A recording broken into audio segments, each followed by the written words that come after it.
He's got a beautiful face. Sarah has the biggest heart in the world. He's got that sharp chin. She's very loyal. And the beautiful dimples. She stays calm and focused. And the green eyes. She's my soul. I started going to TWU.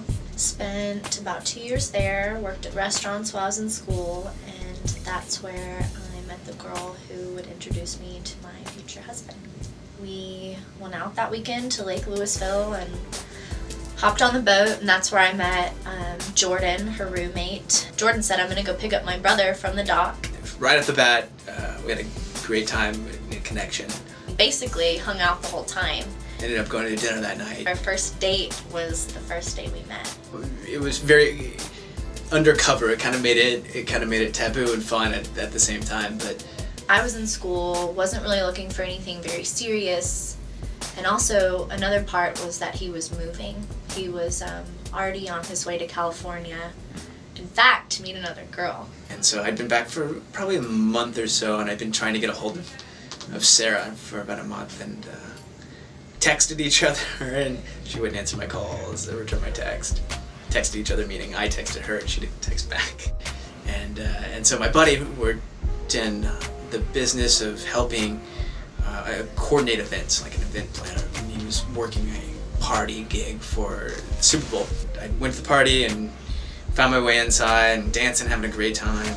Literally went down to tie my shoe and come back up, and I turned. Zach's like stands up in front of me, and I'm like, oh my gosh, you know, how are you? What have you been doing? And Zach totally gave me the cold shoulder. Talked, danced, kind of blew her off.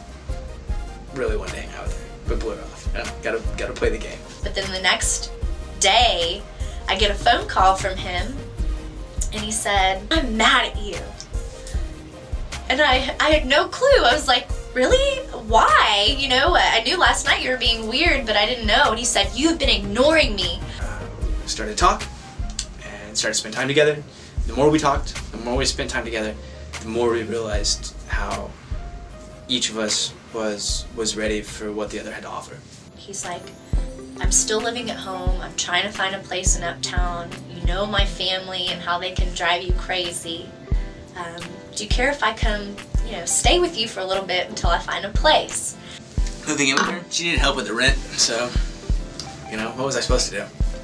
Let her get kicked out and go on the street? No, that wasn't gonna happen. And at this time, things were still not romantic. They were still, like, friendly. And I'm like, yeah, no problem, you know, sure, come stay on my couch for a little bit until you find a place. And it took like all of 2 weeks before he was in my bed, and he never left. A year later, we're getting married. Christmas was spent at his parents' house. For months, he had been going on and on about playing the newlywed game. No one knows what's going on. I'm the only one in on it, right? And nobody knows why we're playing this game or what the purpose is, but everyone has an opinion. Whining. Why are we playing this game? This is so stupid. And Shiloh, my sister, even stops in the middle of the game and is like, what about that special question you asked us to add in? Like, you asked me to add in. What about that question? What do you want me to ask that? You know, they're like, what do you think Sarah says is the most difficult question you've ever asked her? And that's when he got down on one knee and held out a ring and said, probably this one, you know, will you marry me? She had no response. She had no action. She thought I was joking. But yes, of course, I was going to marry him. I love him. But it was shocking. I can tell you through my feelings now. I'm just so excited to have a partner in crime. I have a partner in crime with me, and that's just, I mean, it's amazing.